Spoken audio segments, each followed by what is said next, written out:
ये क्लास 6 का जो हमारा लेसन है, लेसन नंबर 4, वस्तुओं को समूह में बनाना।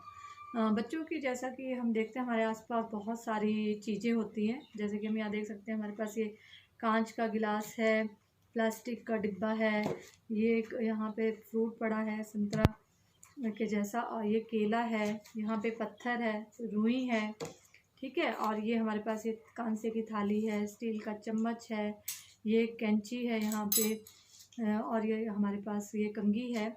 इस तरह हमारे पास यहाँ पे हम देख सकते हैं कि हमारे पास बहुत सारी चीज़ें हैं। तो हम कह सकते हैं कि वस्तुओं को हम वर्गीकृत कैसे कर सकते हैं। वस्तुओं को वर्गीकृत हम जो है उनके रंग, रूप, आकार और कठोरता के हिसाब से कर सकते हैं। अगर हम जैसे कि ये चीज़ें जो हमारे पास ये गिलास है, ये कांच का है, तो हम यहाँ पे अगर हमें कहा जाए कि आप कांच और लोहे की बनी वस्तुएं या धातु की बनी वस्तुओं को अलग करें, तो हम उनको जो है बाहर से देखकर अलग कर सकते हैं कि ये कांच का गिलास है, ये कांसे की थाली है हमारे पास, और ये चम्मच जो है ये स्टील का है, ये खाने की चीज़ है, हाँ, और ये डब्बा जो है ये प्लास्टिक का बना हुआ है। तो इस तरह हम देख सकते हैं कि हमारे आसपास जो है बहुत सारी चीज़ें हैं जिनको हम उनके रंग, रूप, आकार और कठोरता आदि और उनके जो गुण होते हैं बहुत, उनके आधारों पर उनको हम अलग कर सकते हैं। तो अब हम यहाँ पे क्या करेंगे कि जैसे जैसे हमने बात करी कि हम वस्तुओं को जो है पदार्थों को उनके गुणों के आधार पर कैसे वर्गीकृत करते हैं। हम अगर बात करें दिखावट की, तो मैंने आपको बहुत सारी चीज़ें दिखाई। जैसे कि यहाँ पे जो है ये कैंची जो है ये किस चीज़ की है, ये लोहे की कैंची है। हमारे पास यहाँ पे जो ताला है ये भी किस चीज़ का है, लोहा है, ठीक है। और ये हमारे पास जैसे पेंसिल हो गई, और हमारे पास यहाँ पे ये क्या है, सब ये लकड़ियाँ हैं। तो हम इनको इस तरह से वर्गीकृत कर सकते हैं कि ये सारी चीज़ें जो है ये धातुओं से बनी थी, और ये जो है ये लकड़ी है। लकड़ी को अगर हम चाहें तो हम इसको क्या कर सकते हैं, तोड़ सकते हैं। और जबकि हम इस जो कांसे की थाली है इसको तोड़ना, जो ये कठोर अधिक होती है, इसे तोड़ना हमारे लिए ज़्यादा आसान नहीं है। तो हम इस तरह से जो है वस्तुओं को उनकी कठोरता के आधार पर वर्गीकृत कर सकते हैं। इसको हम संपीड़ितता भी कह सकते हैं कि जिन चीज़ों को हम जो है आसानी से नहीं संपीड़ित कर सकते, नहीं दबा सकते, है ना, वो क्या है, वो कठोर हैं। तो वो जो है ये आपके पास वो धातु की बनी चीज़ भी हो सकती है, ये पत्थर भी हो सकता है जिसे हम संपीड़ित नहीं कर सकते हैं। इसके अलावा कुछ वस्तुएं ऐसी होती है जिनको हम हल्का सा दबाने पर भी क्या कर सकते हैं। आप देख सकते हैं कि जैसे मेरे हाथ में ये क्या है, रुई है। तो रुई को अगर हम हल्का सा भी दबाएंगे तो वो क्या हो जाती है, आसानी से संपीड़ित हो जाती है। तो ये क्योंकि ये कैसी है, कठोर ना होकर ये कैसी है, मुलायम है।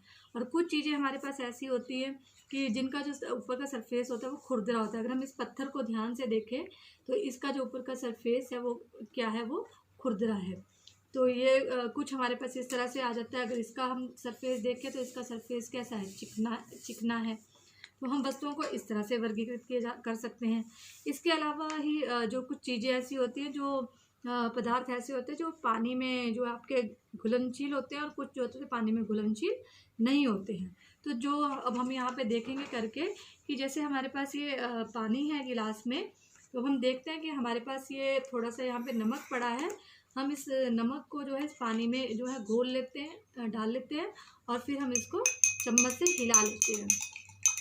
तो हम क्या देखेंगे कि थोड़ी देर के बाद जो ये चम्मच है ये क्या हो जाएगा, इस पानी में पूरी तरह से घुल जाएगा। इसी तरह अगर हम चीनी भी लेंगे तो वो भी पानी में क्या हो जाएगी, पूरी तरह से घुल जाएगी। तो आपने देखा कि जो पदार्थ पानी के अंदर जाकर जो है पूरी तरह से घुल जाते हैं, उन्हें आप कैसे वो कैसे किस तरह के पदार्थ हुए, वो घुलनशील पदार्थ हुए, ठीक है। इसी तरह से तो देखिए, आप देखेंगे कि अगर जो पानी में हमने नमक डाला था वो इसमें जो है पूरी तरह से डिज़ोल्व हो गया, घुल गया।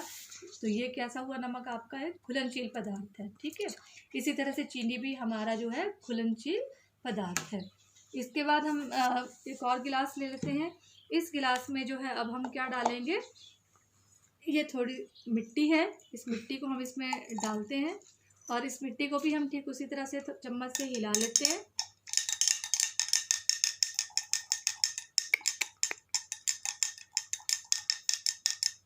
और इसको अब हम क्या देखेंगे कि अगर हम इसको थोड़ी देर बिना हिलाए रखेंगे बच्चों, तो फिर क्या होगा कि जो मिट्टी है वो इस गिलास के जो है तली में बैठ जाएगी, क्योंकि मिट्टी जो है वो भारी होती है, तो इस वजह से वो क्या हो जाएगी, उसकी तली में बैठ जाएगी। और आप इसमें ऊपर इसकी सतह पे अगर देखेंगे आपको कुछ तिनके इसमें तैरते हुए नज़र आएंगे, जो पत्ते या हल्की फुल्की लकड़ियों के कण हो सकते हैं, क्योंकि वो इससे मिट्टी से हल्की होते हैं, इस वजह से वो ऊपर जो है पानी के सिर्फ ऊपर जो है आकर तैरने लगते हैं। तो ये हमने देखा कि जो हमने नमक लिया था इस गिलास में वो घुलनशील पदार्थ है, और जो ये मिट्टी हमने ली थी पानी के अंदर वो इसमें नहीं घुलती है, जबकि इसकी तली में बैठ जाती है। तो ये किस तरह का पदार्थ होगा, अघुलनशील पदार्थ। तो बच्चों इस तरह से हम कह सकते हैं कि हम पदार्थों को उनके जो है कौन सा पदार्थ घुलनशील है, कौन सा अघुलनशील है, उसके हिसाब से उनको भी वर्गीकृत कर सकते हैं। इसके बाद है हमारे पास यहाँ पे पारदर्शी वस्तुएं आती हैं, कुछ पारभासी आती हैं, कुछ जो है हमारे पास अपारदर्शी आते हैं।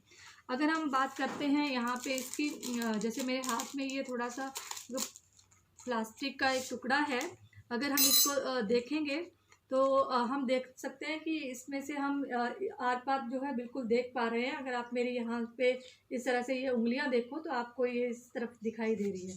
तो इसका मतलब जो ये हमारे हाथ में ये शीट है प्लास्टिक की, ये किस तरह की शीट है, ट्रांसपेरेंट शीट है, पारदर्शी शीट है। और दूसरा हमारे पास अगर हम इस गत्ते को लेते हैं, अगर मैं इस गत्ते को अपने आगे रखूँ तो मुझे जो है सामने कुछ नहीं दिखाई देगा, इसके पीछे क्या है कुछ नहीं दिखाई देगा।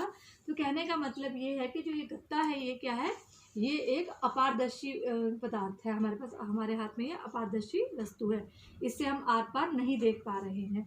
जबकि जो हमारे पास ये प्लास्टिक का टुकड़ा था तो इससे हम क्या कर रहे थे, आर पार देख पा रहे थे। तो ये हमारे पास जो है ये पारदर्शी है, और ये कैसा है हमारे पास, अपारदर्शी है। इसी प्रकार से क्या होता है कि अगर हमारे पास कोई कागज़ का टुकड़ा है बच्चों, और हम जिसमें कि हल्का सा तेल लगा हुआ हो, तो वो जो है कागज़ का टुकड़ा क्या होता है, अगर हमारे पास पहले सिंपली एक कागज़ का टुकड़ा है अगर इस तरह से, तो हम देख सकते हैं कि ये कागज़ का टुकड़ा अभी क्या है, ये अपारदर्शी है, इससे मुझे इधर से उधर कुछ नहीं दिखाई दे रहा है। जबकि अगर इसी कागज़ में हम क्या लगा देंगे, तेल लगा लेंगे, तो ये क्या हो जाएगा, कागज़ ये पारदर्शी नहीं होगा, पर ये क्या हो जाएगा, पारभासी हो जाएगा। पारभासी मतलब ऐसी चीज़ जिसमें से कि हम बहुत स्पष्ट तो नहीं देख सकते हैं, लेकिन धुंधला धुंधला देख सकते हैं।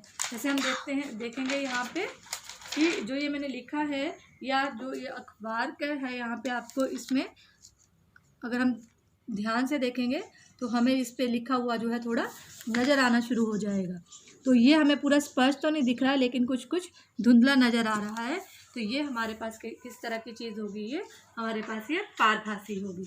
तो बच्चों इस तरह से हम इस लेसन में जो वस्तुओं का जो वर्गीकरण करना है, हम उनको उनके पदार्थों के उनके गुणों के आधार पर, उनके सॉल्युबल और इनसॉल्युबल मतलब कि वो उस पानी में वो विलय हैं, घुलनशील है या अघुलनशील है, और साथ ही उन्हें हम इस तरह से वर्गीकृत कर सकते हैं कि क्या हम उसमें से आर पार देख सकते हैं या नहीं देख सकते हैं, या थोड़ा सा ही देख पाते हैं।